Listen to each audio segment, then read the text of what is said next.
بادشاہ اور 3 وزراء۔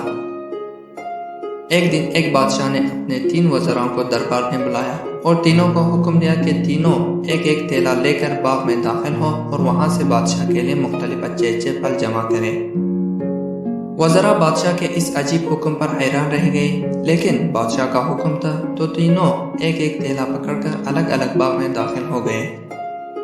پہلے وزیر نے کوشش کی کہ بادشاہ کے لیے اس کی پسند کی مزیدار اور تازہ پھل جمع کرے اور اس نے کافی محنت کے بعد بہترین اور تازہ پھلوں سے تھیلا بھر لیا۔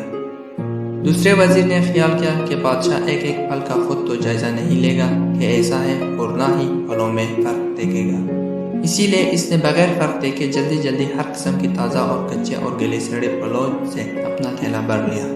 تیسرے وزیر نے سوچا کہ بادشاہ کی توجہ صرف تھیلے کے بھرنے پر ہوگی، اس کے اندر کیا ہے اسے بادشاہ نہیں دیکھے گا۔ یہی سوچ کر وزیر نے تھیلے میں گھاس پھوس اور پتے بھر لیے اور محنت سے بچ گیا اور وقت بچا لیا۔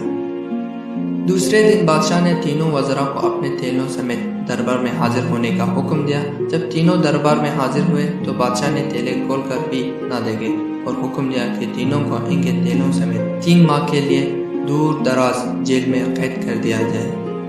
اب اس دور دراز جیل میں تینوں کے پاس کھانے پینے کے لیے کچھ نہیں تھا سوائے اس تھیلے کے جو انہوں نے جمع کیا تھا۔ اب پہلا وزیر جس نے اچھے پھل چن کر جمع کیے تھے وہ مزے سے اپنے انہی پھلوں پر گزارا کرتا رہا، یہاں تک کہ 3 ماہ بآسانی گزر گئے۔ اور دوسرا وزیر جس نے بغیر دیکھے تازہ خراب تمام پھل جمع کیے تھے، اس کے لیے بڑی مشکل پیش آئی۔ کچھ دن تو تازہ پھل کھا لیے، لیکن پھر کچھ اور گڑے سڑے پھل کھانے پڑے، جس سے وہ بہت زیادہ بیمار ہو گیا اور اس سے بہت تکلیف اٹھانی پڑی۔ اور تیسرا وزیر جس نے اپنے تھیلے میں صرف گھاس پھوس ہی جمع کیا تھا، وہ کچھ دن بعد ہی بھوک سے مر گیا کیونکہ اس کے پاس کھانے کو کچھ نہ تھا۔ اب آپ اپنے آپ سے پوچھیں، آپ کیا جمع کر رہے ہیں؟ بادشاہ کی پسند کے مزیدار اور تازہ پھل، ہر قسم کے تازہ اور کچے اور گلے سڑے پھل، یا صرف گھاس پھوس اور پتے؟ آپ اس وقت اس باغ دنیا میں ہیں جہاں سے آپ چاہیں تو بادشاہ اللہ کی پسند کی مزیدار اور تازہ پھل نیک اعمال اپنے لیے جمع کریں، اور چاہیں تو صرف گھاس پھوس اور پتے خراب اعمال۔